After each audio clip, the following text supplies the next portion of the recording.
Hello there, Mr. Sutton here, bringing you the Algebra 2 Honors 7-3 homework solutions on multiplying and dividing rational expressions. To simplify this rational expression, let's first factor everything we can. So for the numerator, I need numbers that multiply to negative 18 and add up to negative 3. So we've got 1 and 18 doesn't work, 2 and 9 doesn't quite work, 3 and 6 works if I have positive 3 and negative 6. So I can split this up into x plus 3, x minus 6. And then for the denominator, I need numbers that multiply to 6 and add up to negative 7. 1 and 6 will work if they're both negative. So we have x minus 1 and x minus 6. I see here that we have a common factor of x minus 6 that I can now cancel out. So that leaves me with x plus 3 over x minus 1. Now since I canceled out this x minus 6, that means I have to write x does not equal 6 as part of my answer so that we don't accidentally plug in things that would make the original undefined, even though they wouldn't make the simplified function undefined. To simplify this one, let me begin by splitting things up as much as I can. So for my numerator, I need things that multiply to 18 and add up to 11. 1 and 18 doesn't work. 2 and 9 works if they're both positive. So we have x plus 2 and x plus 9. Now for the denominator, I have a sum of 2 cubes, so I can use my shortcut for splitting that up. I'm going to take the cube root of each of these things, and that'll be my a and my b. So the cube root of x cubed is x, the cube root of 8 is 2, and I always have a sign that matches whatever this sign is in this first parentheses. So we have x plus 2, and then I'm going to have a squared, which is x squared. Then I'll do minus ab, so minus 2x, and then finally we do plus b squared, so that's going to be plus 2 squared, which is plus 4.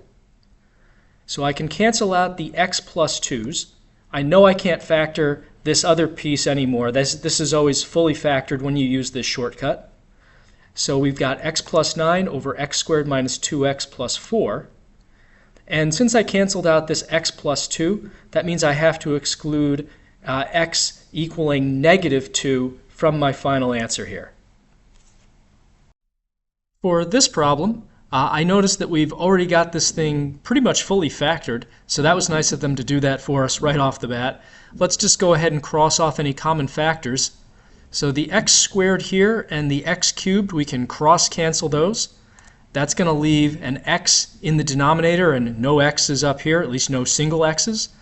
And then we've got these x minus 3's that we can also cancel out. And it looks like that's it. So in the numerator, we have an x minus 4 times an x plus 6. And in the denominator, there's just this single x remaining. Now, since we canceled out these x minus 3's, we're going to have to exclude the x value 3 from our final function here. We also would have to write x does not equal 0 because we canceled out these x's, except that there's still an x in the denominator, so we don't have to spell that out. If you wrote x does not equal 0, it's just kind of being redundant, but you don't actually have to write it for this one. For this problem, we're trying to multiply these together. Let me start by factoring out whatever I can. My right fraction here is already fully factored. On the left, this x squared minus 25 can be broken down using a plus minus shortcut. So if I square root those, I have x plus 5 and x minus 5. Now this 3 minus x down here looks like it's fully factored, but in fact, if you wanted to reverse the order of those terms and make it match this x minus 3, you can take out a negative 1. So if I do that, then this negative x becomes a positive x, and this positive 3 becomes a negative 3. So now what can I cancel? These x plus 5's can be cross-canceled, and now these x minus 3's can also be canceled out, which is nice. That leaves us with an x minus 5 over a negative 1. And if I want to, I can actually simplify that a little bit more and divide both of these by negative 1. So that would end up being negative x plus 5 or 5 minus x, either way of writing those. Now there is one other thing we have to deal with here. We canceled out a few things along the way, these x minus 3's and these x plus 5's. So that means that 3 for this one and negative 5 for this other canceled out factor, those both have to be excluded. We can't plug in those x values because they make the original function undefined still, even if this new one isn't affected by them. For this problem, since it's division, we're going to start by changing that into multiplication by using the reciprocal. So same change flip. Keep the first fraction, make this multiplication, and then flip the second fraction to 4x squared, or 4x cubed rather, over x plus 2. And now that we've got multiplication, let's go ahead and factor and cancel out whatever we can. So the right fraction here is already as factored as it's going to get. On the left side though, the upper left, things that multiply to negative 6 and add up to negative 1. 1 and 6 doesn't work, but 2 and 3 will if we have positive 2 and negative 3. In the denominator, I can take out a 2 and an x cubed. That leaves me with an x minus 3. And let's see what I can cancel. These x plus 2's can go away. So can these x minus 3's. And also, 4 over 2 is going to be 2, and these x cubes cancel completely. So there's just a 2 left up there. So when the dust settles, my numerator just has a 2. My denominator has nothing, so it has an invisible 1. So this is all just 2. So that definitely does appear to be simplified. For once, simplifying actually does make it look simpler. We do have to exclude some things, though. So we have to leave out x equals 0 because this x cubed that got canceled.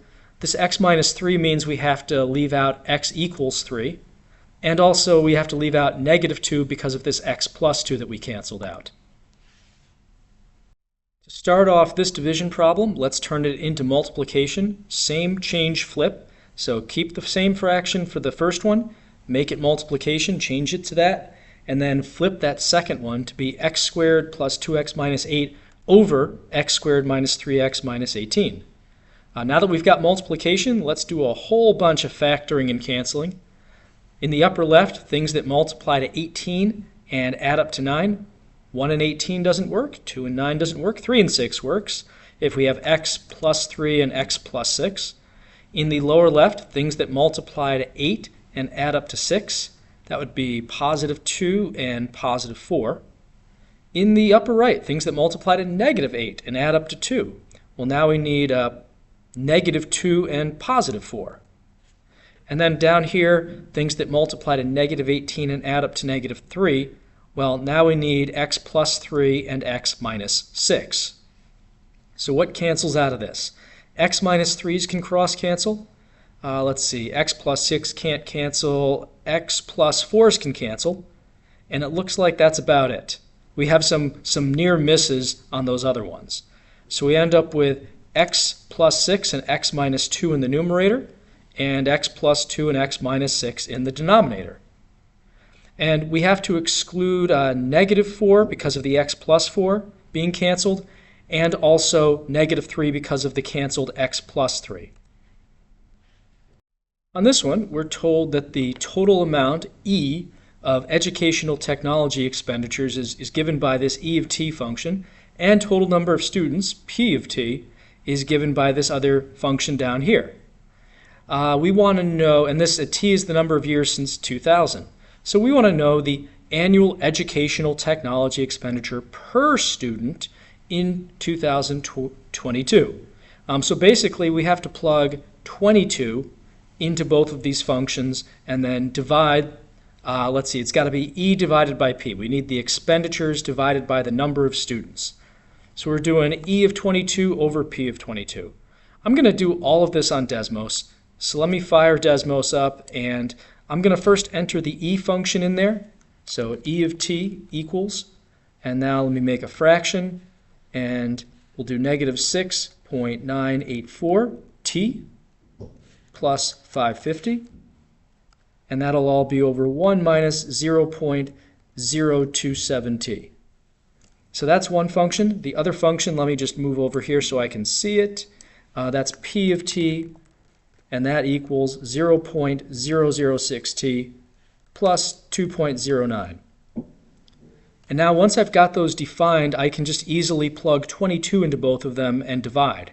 So I'll make a fraction. Let me just do E of 22 for the numerator and now I'll do P of 22 for the denominator, and that ends up being about $439.35 that we're spending per student.